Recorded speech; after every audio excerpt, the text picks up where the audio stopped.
thank everyone for their contributions in the debate today. But first, I'd actually like to start by thanking everyone outside of this chamber who has participated in protests, in lobbying on the streets of Birmingham in the last couple of years. Mention has been made of Better Streets for Birmingham, who have coordinated a lot of that, and I thank them for all that they have done.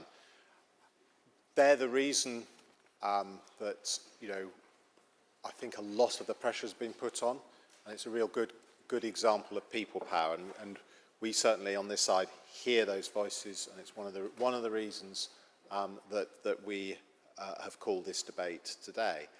I would obviously like to thank my colleague, Councillor Lizzie Knowles, for seconding the motion and pointing out the number of times that we've had promises in the past. This time, things must be different. Councillor Mahmood, you say that we're working to treble the number of average speed cameras. Well, it was in your 1922 manifesto, and we're over halfway through the term of this council, and we don't have any yet. So if it's a priority, if it's an emergency, why is that? I notice also that you talk about the current parking contract, which expires on the 31st of January, and I was hoping 25, but sadly 26.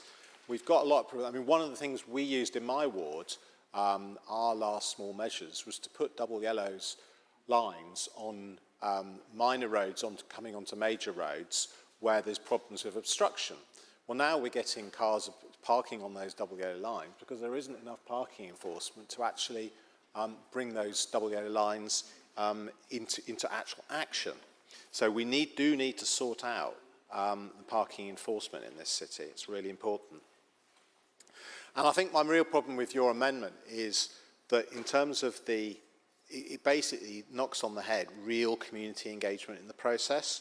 I hope that despite the amendment that you've put in, and clearly will pass since you've got the votes in this chamber, that you will find ways to get real, meaningful, long-term engagement by opposition councillors and by resident groups, community groups in this process, or I fear we'll make mistakes in what we do and we'll waste resources.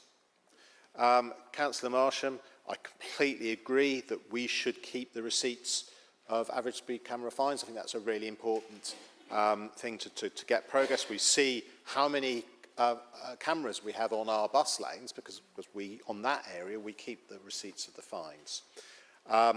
Councillor Hunt and Councillor Jan, yes, completely agree that Councillor Mahmood's portfolio is too large, even for him. Councillor Huxtable, very much agree that we've got too many strategies and not enough delivery. The Warwick Road he mentions actually runs through my and Councillor Wagg's ward, and we have residents on the Warwick Road in Acox Green who would love to see average speed cameras there, but sadly that's just in Solihull at the moment. And I'm quite happy to support Councillor Huxtable's and Councillor Yip's amendment, which adds to our motion. Our motion was always intended as a starting point, not a complete list, and it was intended, Councillor Pritchard referred to this, as quite a modest motion that people could build on and support. And while I'm very happy with the Conservatives and the Greens additions to it, I'm disappointed that Labour didn't feel that they could do that as well.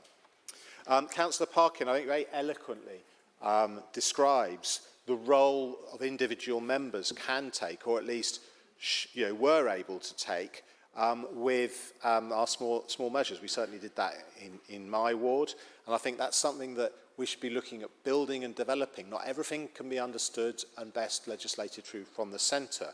The role of ward members should be enhanced in this process. It's interesting. We've got a junction in my ward where we were looking for a Brumbreeze project, but because of lack of capacity in the local engineer, that wasn't actually worked up into something that had been submitted. Hopefully we can get it through in the new scheme. As Councillor Moore says, residents expect change. We need change, and we need change now. Hopefully we don't have to do another motion calling on the council to actually act. Hopefully from now we will see action, and I'll leave it there, Lord Mayor. Thank you.